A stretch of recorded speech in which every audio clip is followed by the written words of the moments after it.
Dear students, today I am present with the remaining part of a triumph of surgery. The previous one I have already given you through my YouTube lecture. Today I am going to complete it. At the surgery, the household dogs surged round me. The veterinary doctor, Mr. Harriet, took Tricky with him and reached his hospital. When he reached the hospital, rest of the dogs, which usually lived with Mr. Harriet in his hospital, they came and started moving round him. Tricky looked down at the noisy pack with dull eyes and when put down, lay motionless on the carpet. Tricky started looking such a large number of dogs all around him. Noisy pack means group of dogs. Noisy those who were barking there. The other dogs, after sniffing round him for a few seconds, decided he was an uninteresting object and ignored him. Rest of the dogs went very close to Tricky. They wanted to check him. They wanted to find whether any kind of good activity of friends was in him or not. But in fact, Tricky was already ill. That's why the dogs considered that Tricky was an uninteresting type of fellow. They left him and went from there. I made up a bed for him in a warm, loose box next to the one where the other dogs slept. Now, Dr. Harriet arranged for a warm, loose box as a bed for Tricky. This loose box was kept next to where dogs were usually sleeping. For 2 days, I kept an eye on him, giving him no food but plenty of water. For first 2 days in the hospital, Tricky was not given any kind of food, but he was given plenty of water in order to survive. At the end of the second day, he started to show some interest in his surroundings, and on the third, he began to whimper when he heard the dogs in the yard. So, on the second day, he started showing some kind of interest all around him, but on the third day, he started walking with dogs. As he heard the dogs, he started moving. When I opened the door, Tricky trotted out and was immediately engulfed by Joe, the greyhound, and his friends. Now you see, when the doctor went and opened the door to see what condition was Tricky in, Tricky was very beautifully surrounded by Joe and other dogs. After rolling him over and thoroughly inspecting him, the dogs moved off down the garden. The dogs came close to Tricky. They rolled themselves on him. They went very close to him, inspected him what kind of fellow Tricky was. They were happy to receive a new dog among them. After that, they went down the garden. Tricky followed them, rolling slightly with his surplus fat. Tricky also followed rest of the dogs with his extra fat in his body and reached the garden. Later that day I was present at feeding time. I watched while Tristan slopped the food into the bowls. Okay, the same day, on the third day only, Tristan, uh, one of the servants of the doctor, brought food for the dogs. Now the dogs came in a competitive way to receive the food. What was the condition is explained here. There was the usual headlong rush followed by the sounds of high speed eating. All the dogs started coming to eat the food in a competitive manner. Having their head straight, they came very fast towards the feeding bowl.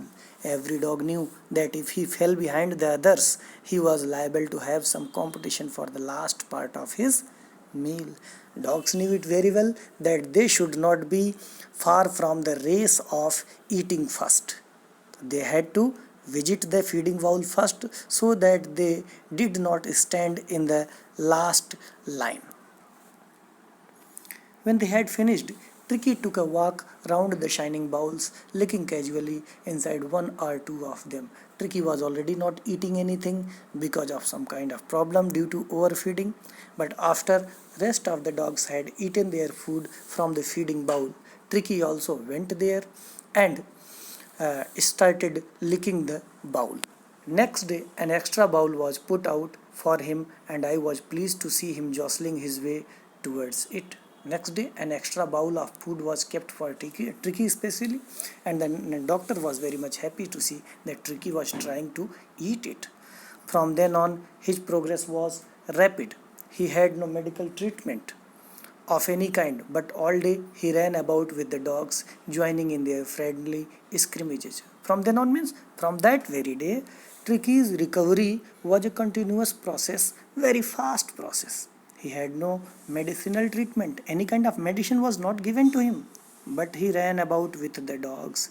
He joined their friendly company. Scrimmages means he ran from here to there along with the rest of the dogs. This was a kind of exercise for him. This was a kind of physical loosening for him, and in this way he started recovering. He discovered the joys of being bowled over, tramped on, and squashed every few minutes. He found a new kind of fun there. This fun was being thrown, this fun was being tramped by others.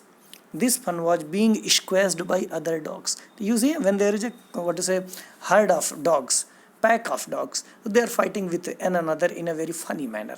We see that they are serious, but they are not serious. They are not seriously fighting. They are very nicely in a friendly manner, cooperating one another. He became an accepted member of the gang, an unlikely silky little object among the shaggy crew. Now, there was a crew, there was a group of dogs. These dogs used to have very long hair, shaggy hair. Among them, this silky small dog was just like a guest for them, just like a member for them, fighting like a tiger for his share at meal times and hunting rats in the old hen house at night. Whenever it was meal time, all the dogs were fighting with one another just like tigers. Tricky was also one of the sherry. Okay. In the old hen house, the dogs used to go there for hunting rats. Tricky also went to them. He had never had such a time in his life. In his life, Tricky had never enjoyed himself in such a kind of funny atmosphere. All the while, Mrs. Pumphrey hovered anxiously in the background, ringing a dozen times a day for the latest bulletins, for the latest news about Tricky. Mrs. Pumphrey used to be worried, and she talked to the doctor almost 12 times a day on phone. She wanted to know the latest update about Tricky's health. I dodged the questions about whether his cushions were being turned regularly or his correct coat worn according to the weather. Dr. Harriet was never interested in giving her such kind of responses whether the cushion of Tricky was being changed regularly or not, whether his correct coat was being given to him for wearing or not, because Mr. Harriet was not so much over caring like her. That's why he avoided such kind of question. He did not give her response about changing of cushions, changing of coats. I already told you that Tricky had a large number of coats. Coat tweeds were in a wardrobe kept by Mrs. Pumphrey. He also had a raincoat. I was able to tell her that the little fellow was out of danger and convalescing rapidly. Dr. Harriet told her that the little fellow, that small dog, was recovering day by day very fast. The word convalescing seemed to do something to Mrs. Pumphrey. She started to bring round fresh eggs, 2 dozen at a time, to build up Tricky's strength. Now, when Mrs. Pumphrey came to know that her dog was recovered, she started bringing 2 dozen of eggs at a time in order to make Tricky previously healthy like the previous one. Okay, so she brought 2 dozen eggs at a time. For a happy period, my partners and I had 2 eggs each for breakfast, but when the bottles of wine began to arrive, the real possibilities of the situation began to dawn on the household.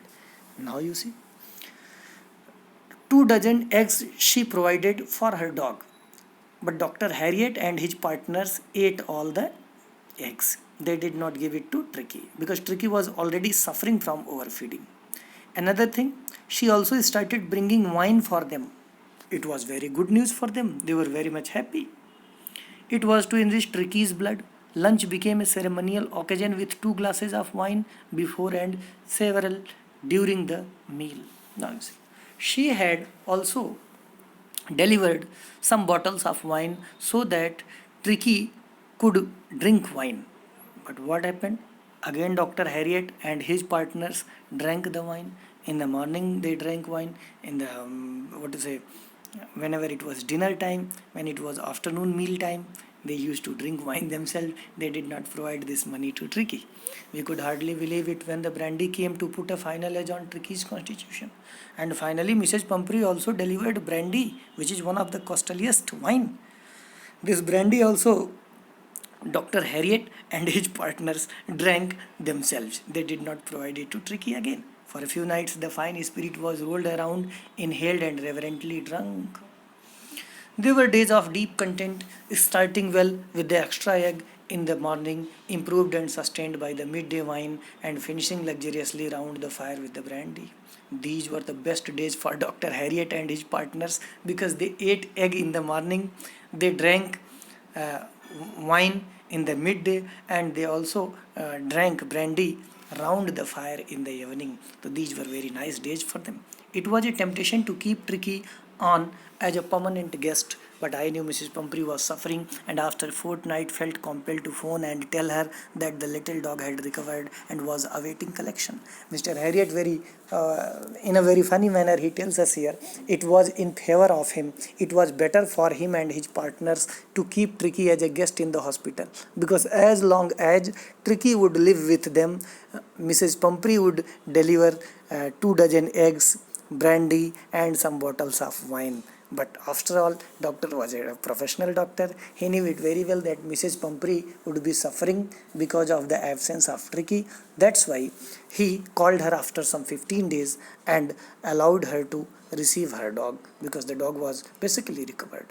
Within minutes, about 30 feet of gleaming black metal drew up outside the surgery. No sooner did he call than Mrs. Pumphrey started from her home, and within some minutes she reached there at the hospital. The chauffeur opened the door, and I could just make out the figure of Mrs. Pumphrey almost lost in the interior. Now, chauffeur means driver. The driver of Mrs. Pumphrey opened the door of the car. Dr. Harriet at once saw that Mrs. Pumphrey was what to say, almost lost in the interior. Almost lost. She was sitting in very inside of the car. Her hands were tightly clasped in front of her. Her lips trembled. "Oh, Mr. Harriet, do tell me the truth. Is he really better?" And now Mrs. Pumphrey, being completely surprised, asked doctor whether her dog was really better. "Yes, he is fine. There is no need for you to get out of the car. I will go and fetch him." Fetch means bring. Dr. Harriet reported her that the dog was really in very nice condition and she needed not to go herself. He would go and bring the dog for her. I walked through the house into the garden. A mass of dogs was hurtling round and round the lawn, and in their midst, ears flapping, tail waving, was the little golden figure of Tricky. Now see, doctor entered the garden. In the garden, a large crowd of dogs were there. All the dogs were moving here and there, and he saw that there was a dog whose ears were waving here and there, tail were waving here and there. And this little golden figure was none but Tricky. In 2 weeks, he had been transformed into a lithe means flexibly moving, hard-muscled animal. He was keeping up well with the pack, stretching out in great bounds. Great bounds means he was jumping well. He was living well among the rest of the dogs. His chest almost brushing the ground. Now you see, his chest almost brushing the ground. His chest was thick enough, strong enough. It looked as if it was brushing the ground wherever he was walking. I carried him back along the passage to the front of the house. The chauffeur was still holding the car door open, and when Tricky saw his mistress, he took off from my arms in a tremendous leap and sailed into Mrs. Pumphrey's lap. The dog, when he reached there and he saw the car, he saw his mistress, Mrs. Pumphrey, sitting inside the car. Leaving the doctor, he jumped towards her and sat into her lap. She gave a startled "ooh!" And Mrs. Pumphrey was very much surprised. She said, "Oh, what have you done, Tricky?" And then had to defend herself as he swarmed over her, licking her face and barking. Tricky started licking the face of Mrs. Pumphrey. He started barking at her where she was for these many days. Why did she not come? Okay, he was very much, complaining against her. During the excitement, I helped the chauffeur to bring out the beds, toys, cushions, coats, and bowls, none of which had been used. And all these things which are counted above, they were never used in the hospital. As the car moved away, Mrs. Pumphrey leaned out of the window. After the car moved away with Tricky, Mrs. Pumphrey started looking out of the window. Tears shone in her eyes. Her lips trembled. Mrs. Pumphrey's eyes were full of tears and her lips were trembling. She was very much emotional to receive her dog in a recovered position. "Oh, Mr. Harriet," she cried, "how can I ever thank you? This is a triumph of surgery."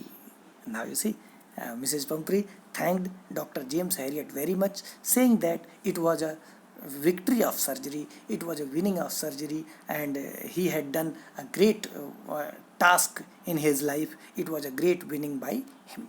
So in this way the story ends here. I have tried my best to explain to you line by line. If you have any kind of confusion regarding this, you can ask me question through my WhatsApp number. Okay, thank you very much for today.